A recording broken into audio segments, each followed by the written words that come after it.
Hello, Michael. I'm so happy you're able to join me here today. Hey, Sean, thanks for having us. Hey, one of my favorite things about this business is that it's a business of relationships. And, the name Michael Barret popped up, and I thought immediately to myself, that Michael Barret? And I love that about our business, that you can reconnect with people that you've done business with. Neither of us should say how long ago that was, but how terrific is that we get to, even under these conditions, come back together and reconnect, and how much the media world has just exploded from when you and I were a little earlier in our careers. What a ride it's been, huh? Oh my God, trying to sell you like bleed charges at Newsweek, right in the Wild West when they started to negotiate rates. Yeah, it has been a heck of a journey. So good to see you on the screen. Yeah, and I tell you, it's interesting conditions that we see each other, via video and not live. But such is way things are these days, and some good, some bad. It's been an interesting time. So in April 2020, a lot of CEOs are are leading companies in interesting times. You merged two companies in a pandemic. What was that like? Yeah, well, I can say unlike anything I've ever done before. Mark Zagorski was the former CEO of Telaria. We started talking in the fall and got really excited about the concept of what these two companies could bring. And I know we'll get into that a little bit later on, but the idea was to try to get this over the finish line before the holidays.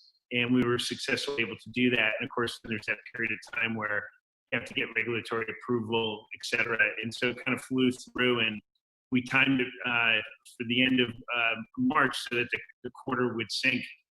And of course, everything that we know today happened. And it was crazy. I have to say, most of it was bad, right? Obviously, you don't want to not be able to see people in person and have celebratory events and move into offices together and create this, one culture for one team.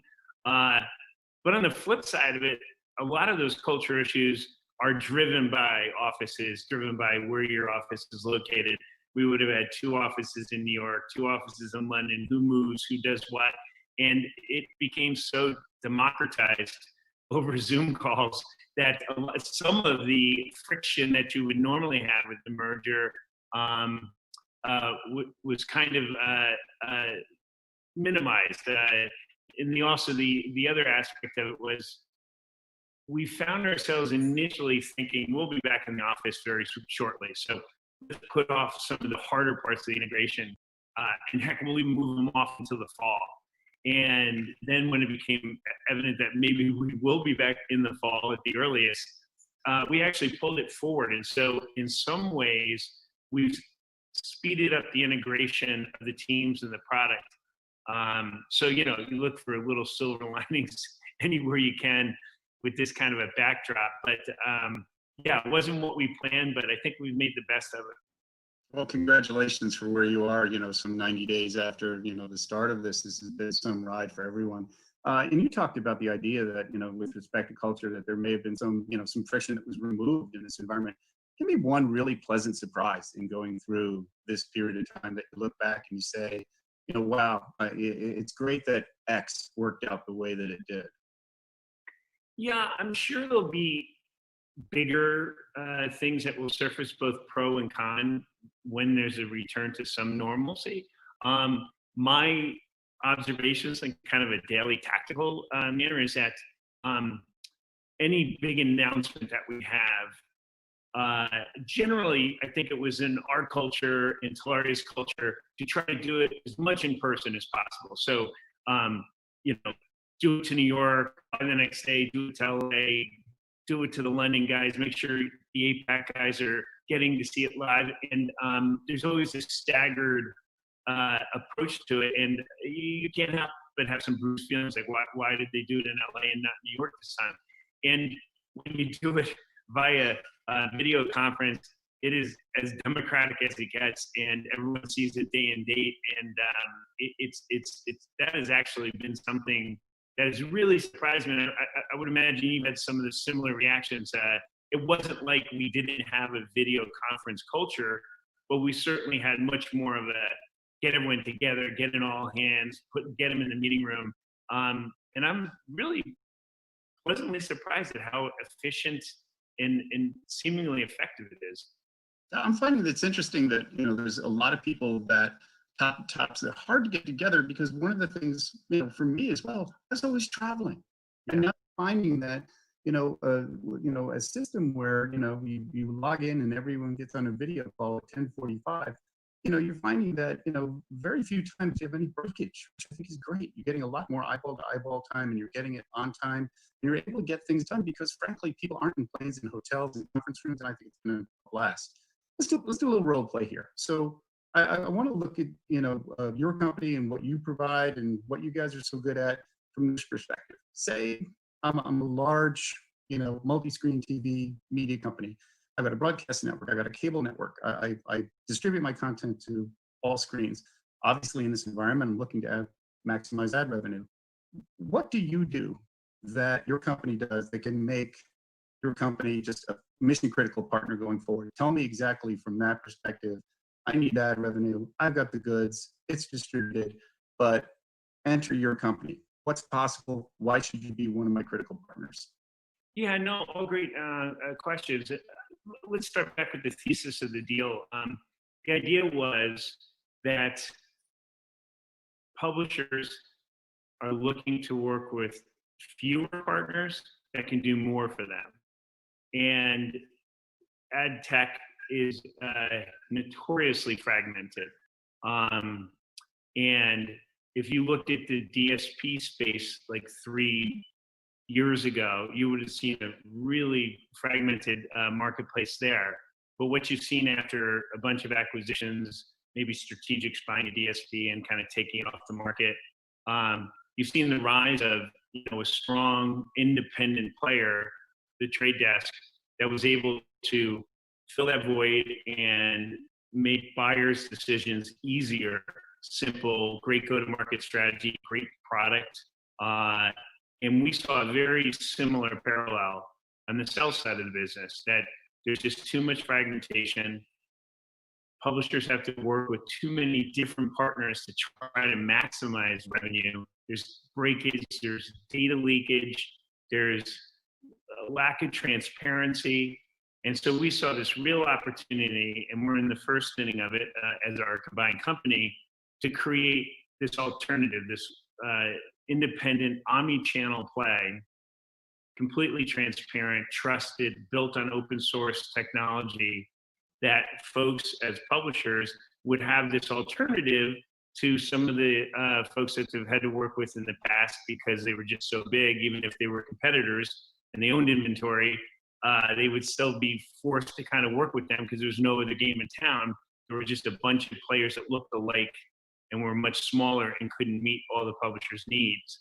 So that was the driving thesis. And so now when we go talk to those very same broadcasters, we obviously are very deep on the CTV OTT front.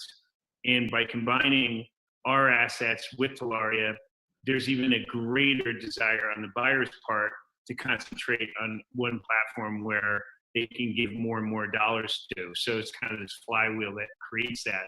Furthermore, for the publisher, although CTV is the most valuable inventory out there in terms of CPM, they have banners, they have audio from podcasts, they have web, mobile app, they have everything.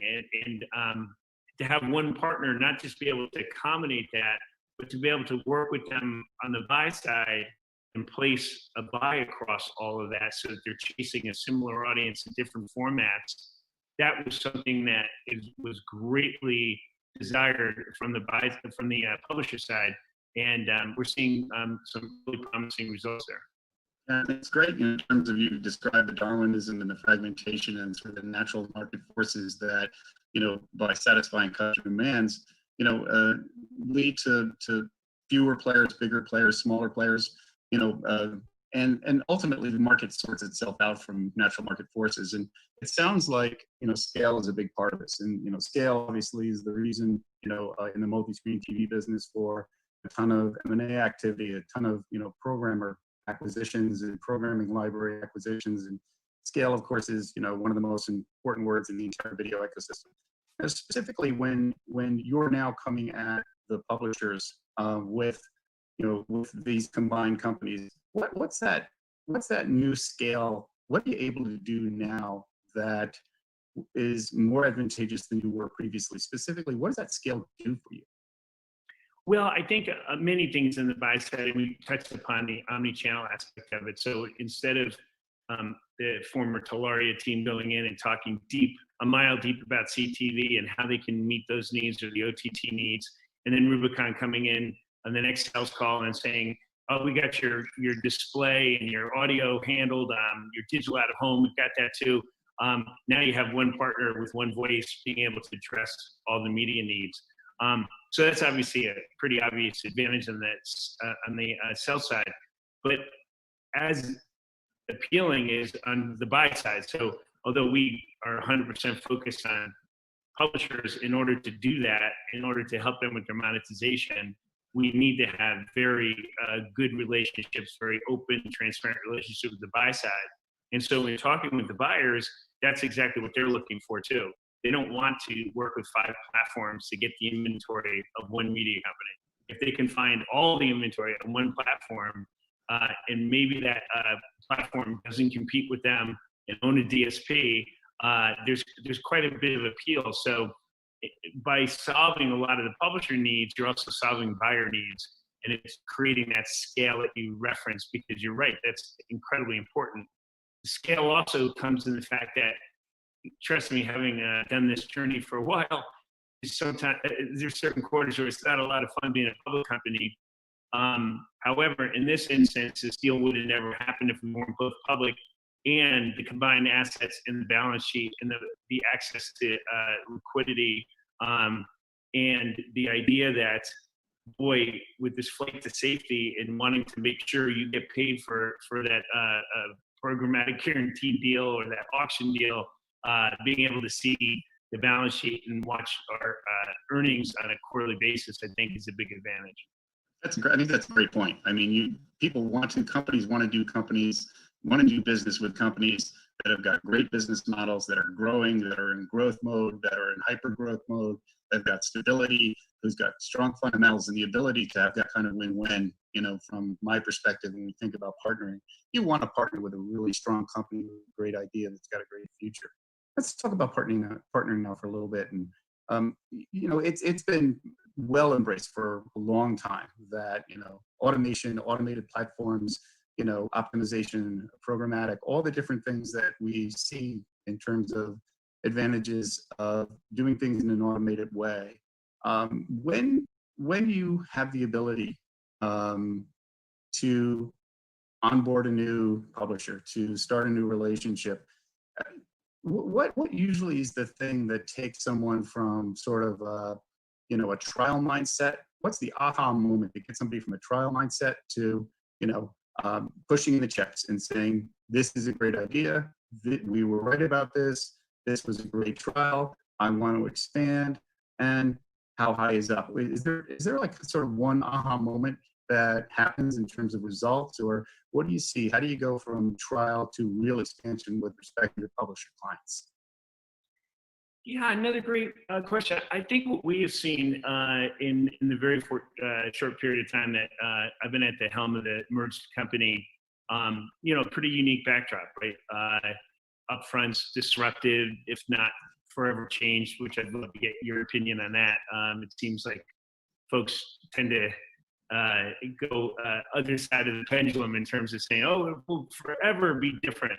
And maybe that is the case or not, but we certainly is different this go round. So you're going from a sense of comfort in terms of what the normal cadence would be in terms of taking your media to market. And all of a sudden the marketplace is completely disrupted. So I think you're seeing a lot of folks that have a higher degree of, or a higher willingness for risk. Some equate, and you know this well, RTB, race to the bottom. And it will never happen in my TV world, because look at what happened in banners. And that's exactly where this is all going to, $1 inventory. And I think what folks have seen, so the aha moment, I think, is it's incremental.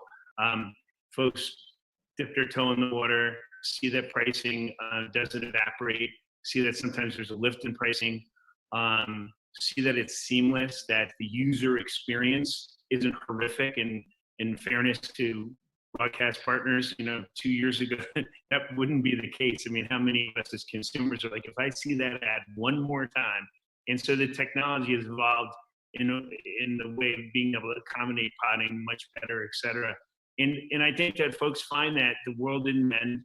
And boy, it was a pretty steady stream of revenue. I could turn it on instantly, could turn it off if I didn't want it. But boy, what a nice way to balance out what is a very choppy revenue stream right now. And that's, I think, what we're finding universally across the board. And I think the other revelation is most of it isn't open auction. Most of it is deals. Most of it is known advertisers looking for known content. And we just are kind of the dumb plumbing. We're the folks that make it happen, but we don't get out in front of sellers trying to sell their inventory for them. So I think the automation aspect of programmatic is going to play much greater role in the CTV OTT space than it perhaps did in the broader web digital space.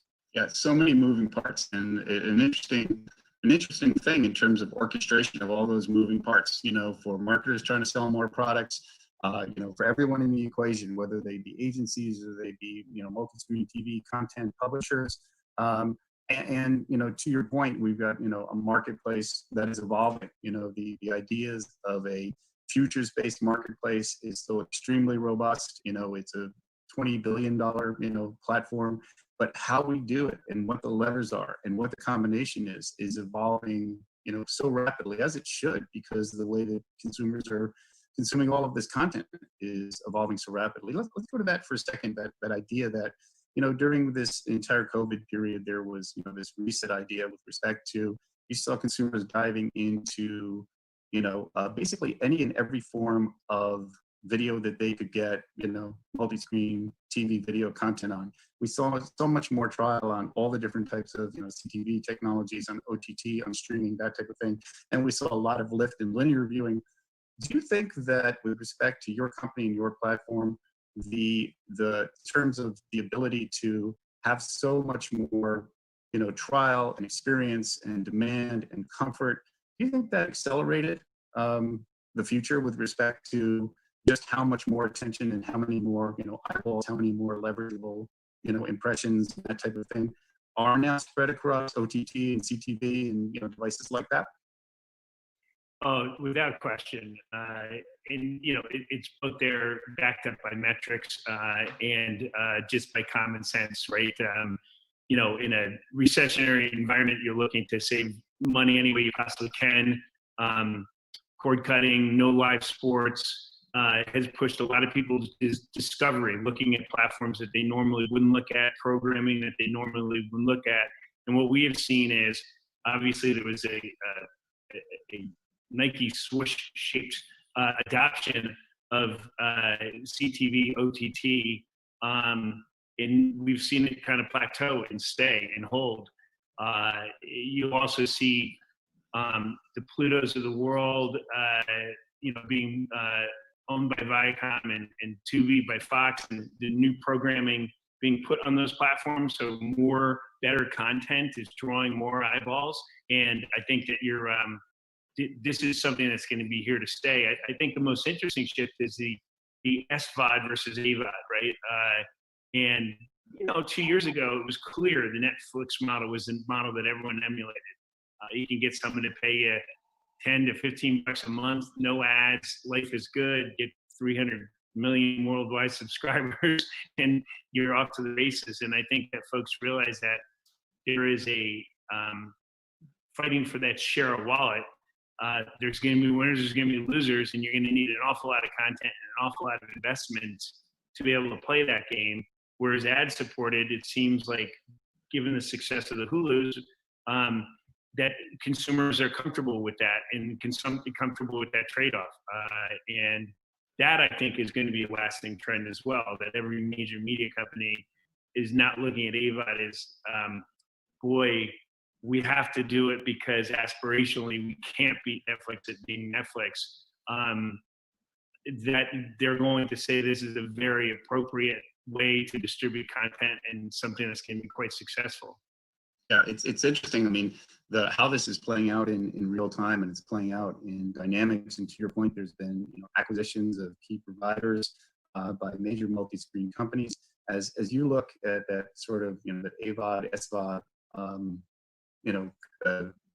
jumble, if you will, going forward in terms of taking a look at when you're thinking about long-term strategic planning and everything from customer acquisition and that type of thing. Is there a way that you see this best playing out for publishers and for advertisers, and the ability to connect in the way that you can through your platform, AVOD versus SVOD, with respect to how do you think the next 24 months are going to play out in terms of the rising and falling and the trial of these innovations? How does this work strategically with where you see taking the company? Yeah, I think, listen, obviously we don't have much of a play in the SVOD world. We are an ad technology company by definition, and being in the SVOD world, there's not really a role for us at this point. From what we have hearing from our partners and what we have just seen firsthand from the data and the metrics is that, I think there's several studies out there. What's the consumer's willingness to go into their pocket on a monthly basis for subscription streaming services? And I don't know, I've seen studies where it says the number could be as low as $20 a month. That's going to, there's only going to be a handful of winners, right? By definition, that's the consumer threshold. So I think that the AVOD world will be booming. Consumers have already raised their hand and said, this is how I like to consume content. This is by choice, and it's here to stay. And I think that the idea that every major media company will have an AVOD complement to an SVOD makes a ton of sense. I think what will be interesting to see is if the rise of the platform world, right? The rise of the Rokus, the rise of Amazon's platform. Do you win the battle but lose the war? So you distribute your content as a media company, but you don't have a strong enough platform to bring eyeballs in yourself. So now you're going through gatekeepers once again, which was kind of the idea of going direct to consumer. You don't have to go through gatekeepers like MSOs. So it's very interesting if it's going to play itself out again. Yeah, I mean, I couldn't agree more. I mean, you look at this concept of platforms, and you look at all the consolidation, and you look at all of the content that's aggregating in these mega publishing houses. But to your point, you need both. You need both. This terrific compendium of programming that's highly compelling, that's episodic, and you need a big breadth of it. And you also need to be able to control your own destiny via connection to consumer, distribution, multi-platform consumption, multi-platform, touch points and that type of thing. So a really, really interesting time. And, I think a great time to have, the technology and capabilities that your company has. And this is probably the hardest thing to do in this business is a little bit of, future gazing and prognosticating. But, as you're looking, down the road and you're thinking about, what's next best for your company? How do you see the next few years playing out for your new combined company? And what are the things that you're most excited for, and that you look back and say, this is why we merged. This is why and how we got it right, because we saw X, Y, and Z coming. Right. Well, I think the ultimate victory would be if the acceleration that we're already seeing in terms of linear to OTT to CTV in the advertising willingness to access that programmatically, and the increasing broadcaster willingness to use programmatic pipes. As you pointed out before, you're talking about the 70 billion US market alone, and that's always been, as you well know, that's been the elusive dollars that have never you always cited, but quite frankly, even Yahoo didn't really have a shot at those dollars, even with all the programming they were doing. So this is the first real shot for the programmatic industry to get access to those dollars. And we firmly believe that just like when we started AdMeld in 2007, and 95% of the revenue was direct sold and 5% was remnant network, and the direct sellers would never ever allow that to change. And lo and behold, you fast forward 7 years later, and 90% of the revenue is coming from programmatic and 10% direct sold. And there is just no question history is going to repeat itself. Is that a 5-year arc? Is it a 3-year arc?